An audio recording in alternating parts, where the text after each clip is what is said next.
Okay, well, I was going to ask you that as a proxy to the health of the U.S. consumer, Beth. What are your takeaways there from anything that's been said from the big companies?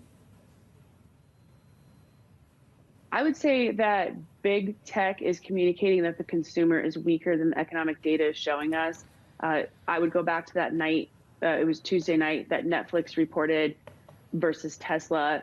When Netflix is coming in with a large beat, they're able to raise prices to $23 in the United States.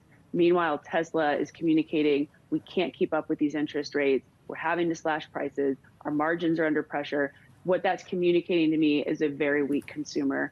And I like to listen to what these big tech companies are saying. They're global. They have their pulse, their finger on the pulse of the consumer, and the numbers don't lie. And so when I look at Netflix versus Tesla, the only environment I can think of where those two reports would have come in that manner is with a weak consumer.